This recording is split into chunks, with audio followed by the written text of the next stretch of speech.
আসসালামু আলাইকুম ওয়া রাহমাতুল্লাহি ওয়া বারাকাতুহু। এশআরবি শিখিয়ের দ্বিতীয় শ্রেণীর যারা শিক্ষার্থী রয়েছে, আশা করি তোমরা সকলেই আল্লাহ তাআলার রহমতে ভালো আছো। আমিও ভালো আছি আলহামদুলিল্লাহ। আমাদের এই সপ্তাহের লেসন প্ল্যান আদ-দারসুর রাবি' তথা চতুর্থ পাঠ, এটা পৃষ্ঠা নম্বর হলো 29। তো এখান থেকে আমাদের শুরু হবে, এখান থেকে নিয়ে 30 নম্বর পৃষ্ঠার এই আরবি বাক্য যেগুলো আছে পিকচার দিয়ে, তো এই বাক্যগুলো পর্যন্ত আমাদের এই সপ্তাহের লেসন প্ল্যান। তো শুরুতেই আমরা দেখতে পাচ্ছি এখানে কিছু হরফ দেওয়া আছে, কিছু অক্ষর, আরবি হরফ। এখানে 15টি হরফ আছে, আবার এখানে আছে 13টি।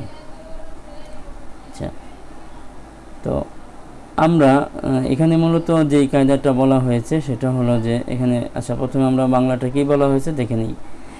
এই 15টি হরফের শুরুতে আলিফ লাম যুক্ত হলে লাম হরফটি স্পষ্ট ও আলাদা উচ্চারিত হয়। যেমন কিতাবুন এর শুরুতে যদি আলিফ লাম আসে, তো আলিফ লাম প্লাস কিতাবু মিলে হয় আল কিতাবু।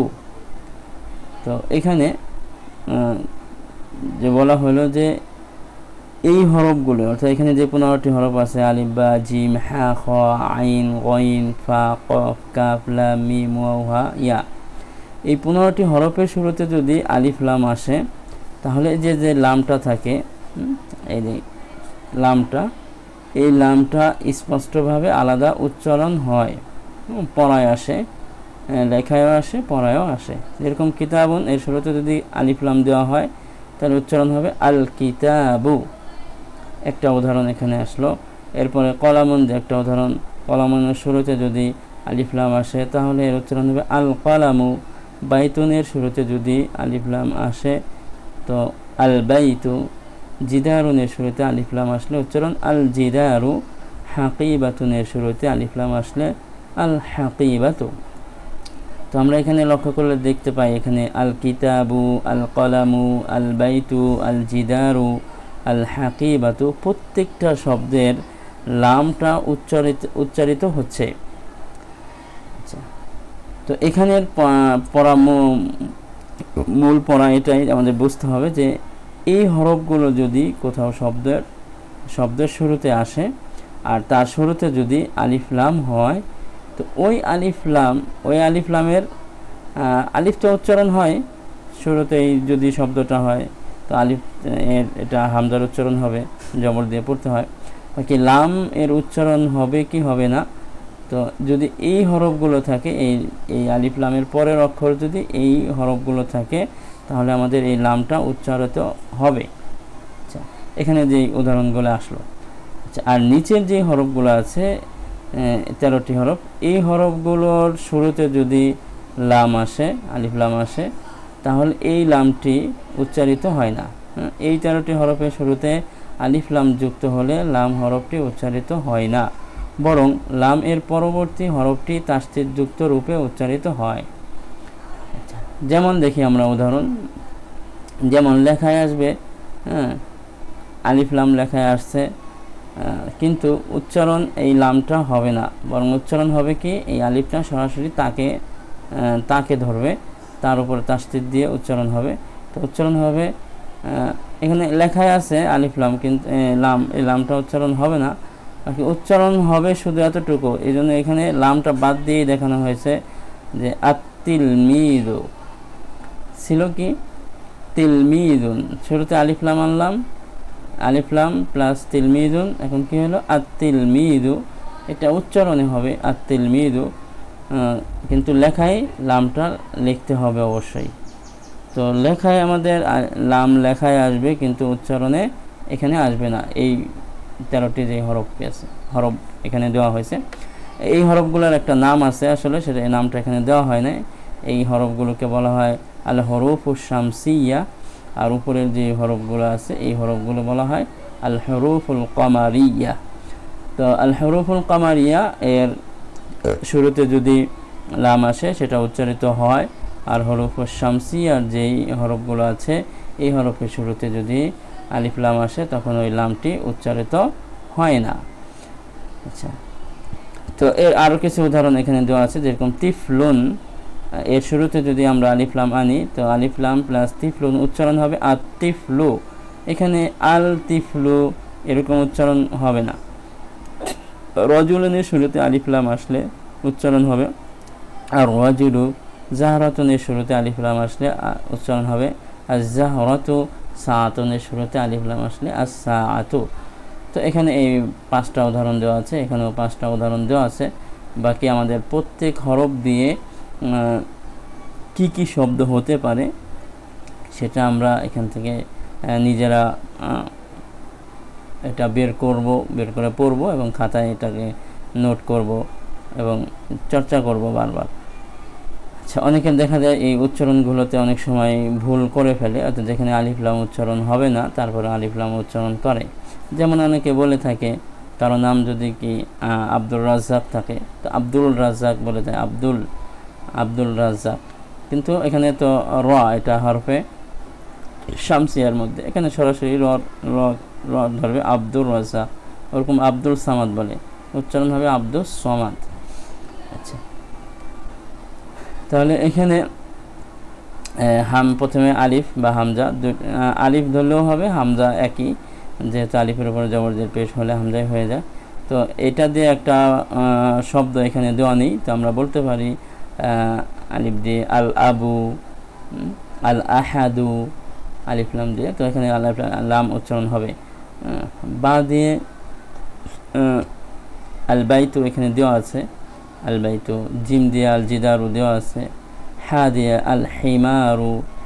আচ্ছা, যেহেতু এসব শিক্ষির তোমরা নতুন শিক্ষার্থী, তো অনেক শব্দ আছে তোমরা যেগুলো পিছনে যায়নি, তো এই জন্য তোমরা ওইভাবে বুঝবা না। বাকি তোমাদের পক্ষ থেকে যে কোনো শব্দ, এটা কোরআন থেকে, হাদিস থেকে, আরবি কোনো বই থেকে হা, শুরুতে হা আছে এবং তার শুরুতে আলিফ লাম দিয়ে একটা শব্দ এরকম তোমরা লিখবা, খাতায় লিখবা, তাহলে চর্চা হয়ে যাবে। ওরকমভাবে এখানে যে হরফগুলো আছে যেগুলোর শুরুতে আলিফ লাম আসলে লামটি উচ্চারিত হয় না, এগুলো দিয়েও এখানে যে শব্দগুলো দেওয়া আছে তো আছে, বাকি যে হরফ যেগুলো দিয়ে দেওয়া নেই সেগুলো দিয়ে তোমাদেরকে তালাশ করে বের করতে হবে।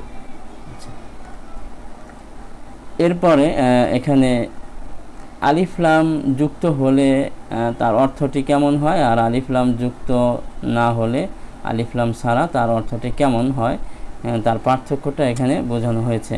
আমরা এতদিন আলিফ লাম ছাড়া যেই শব্দগুলো আছে সেটা পড়েছি, যেমন কিতাবুন অর্থ একটি বই পড়েছি, কলামুন অর্থ একটি কলম, দারওয়াজাতুন অর্থ একটি সাইকেল, নাফিদাতুন অর্থ একটি জানালা। তো যেখানে আলিফ লাম নাই সেখানে আমরা দেখেছি যে একটি তর্জমা উঠে, একটি বই, একটি কলম, একটি সাইকেল, একটি জানালা। আর যেখানে আলিফ লাম আসবে তো তার সাথে একটি উঠবে না, এর শব্দ শেষে একটা টি বসবে। যেমন কিতাবুন অর্থ একটি বই আর আল কিতাবু অর্থ বইটি। কিতাবুন অর্থ একটি বই।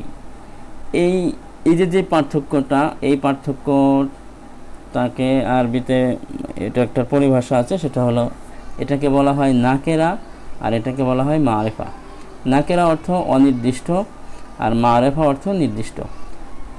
নাকেরা অর্থ অনির্দিষ্ট, তো কিতাবুন যদি বলা হয় কিতাবুন একটি বই, যদি কোনো ছাত্রকে বলা হয় একটি বই নিয়ে আসো, তো একটি বই মানে যে কোনো একটি বই আনলেই হবে।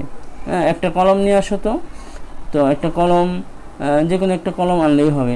কিন্তু যদি বলে আমার কলমটি নিয়ে আসো বা অমুক কলমটি নিয়ে আসো, তো যখন ওইভাবে বলবে যে কলমটি নিয়ে আসো, তখন বুঝতে হবে যে নির্দিষ্ট একটা কলমের কথা বলা হয়েছে, যে ওই কলমটি দাও। তো যদি কারো হাতে কলম থাকে তো নির্দিষ্ট বলা হলো যে ওই কলমটা দাও, তো কলমটা দাও, এই যে মানে কি শিক্ষক ছাত্রকে নির্দিষ্ট করে একটা কলমের কথা বলতেছে, তার হাতে আছে বা আশেপাশে কোথাও আছে, যেটাকে দিকে সে ইশারা করে বলতেছে যে এই কলমটি দাও, তো সেটা হয় নির্দিষ্ট।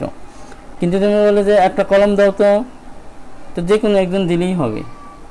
আর যদি বলে যে এই ফাতেমা তোমার কলমটি দাও, মানে ফাতেমার যে নির্দিষ্ট কলম আছে ওই কলমটি দাও, তো এটা নির্দিষ্ট বোঝায় কলমটি, বইটি আর এটা নির্দিষ্ট বোঝায়, আর একটি কলম একটি বই এটা অনির্দিষ্ট বোঝায়।